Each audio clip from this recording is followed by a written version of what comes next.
Hi అండి, welcome back to our channel. ఈరోజు జరగబోయే సీరియల్లో అసలు రుద్రాని ఇంట్లో నుంచి వెళ్ళిపోతానని ఎందుకు నిర్ణయించుకుంటుంది, అలానే అసలు రాజ్ ఇంట్లో వాళ్ళందరికీ నిజాలు చెప్పబోతున్నాడా, ఇవన్నీ ఈరోజు సీరియల్లో తెలుసుకోబోతున్నాం. సీరియల్లో వెళ్ళే ముందు చిన్న రిక్వెస్ట్ అండి, మీరు కనుక మన ఛానల్ ఫస్ట్ టైం చూసినట్లయితే తప్పకుండా సబ్స్క్రైబ్ చేసుకోండి. ఎందుకంటే మన ఛానల్లో రెగ్యులర్ కంటెంట్ వస్తూనే ఉంటాయి. సో ఎలాంటి లేట్ లేకుండా డైరెక్ట్ సీరియల్లోకి వెళ్ళిపోతాం.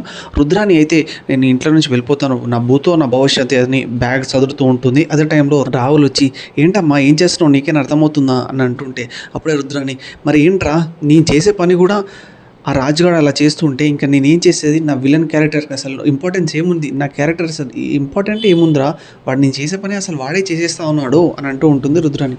ఇప్పుడు అప్పుడే రాహుల్ అయితే అసలు ఏం చేశాడమ్మా అంటే అదేంట్రా ఈ ఆస్తికి వారసురాలు నువ్వే అని ఫిక్స్ అయిపోతుంటే అసలు మనమే ఇంట్లో మన పాడు పని చేయాలని మనమే అనుకుంటే అలాంటిది ఇప్పుడు రాజుగాడేమో ఆఫీస్కి వెళ్ళడం లేదు, అలాంటిది కావ్య కడుపులో ఉన్న బిడ్డని వాడు అసహించుకుంటున్నాడు, ఇవన్నీ వాడే చేసుకుంటుంటే ఇంకా మనకి ఎందుకు రా అంటుంటే మనకి ఇంత మంచి ఛాన్స్ ఇచ్చాడు రాజు, మనం మంచి వాళ్ళగా అయ్యి ఆ ద్వేషం అంతా రాజు మీదకి తీసేయచ్చు అంటూ ఉంటే అదే టైంలో రుద్రాని అయితే హ్యాపీ అయిపోయి చాలా మంచి ఐడియా ఇచ్చావరా అంటూ ఉంటుంది. అప్పుడే రాహుల్ అయితే నువ్వు హ్యాపీ అమ్మ, ఇంకా ఇంట్లోనే ఉంటావు కదా, ఎక్కడికి వెళ్ళవు కదా అంటే నేను ఎక్కడికి వెళ్తాను రా, నేను వెళ్ళేటప్పుడు భూకంపాలు వచ్చి అవి ఇవి వచ్చినాయని చెప్పినా కూడా నేను ఎంతో కొంత ఆస్తి తీసుకునే వెళ్ళిపోతాను, కానీ ఆస్తి తీసుకోకుండా వెళ్ళిపోను, నేను ఏదో అట్లా నార్మల్గా అలా చేశాను అంతే అని అంటూ ఉంటుంది రుద్రాని.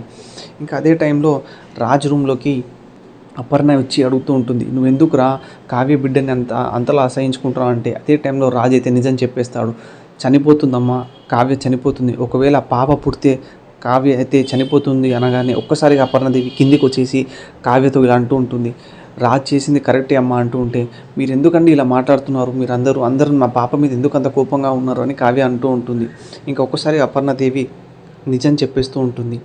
ఈ మాటలు విన్న కావ్య అయితే ఒక్కసారిగా షాక్ అయిపోయి రాజ్ దగ్గరికి వెళ్ళి మీరు చెప్పేది అబద్ధం అని చెప్పండి, మీరు వెళ్ళి చెప్పేది అబద్ధం అని చెప్పండి, నేను ఈ నిజాన్ని అస్సలు నమ్మను అని అంటూ ఏడుస్తూ ఉంటుంది.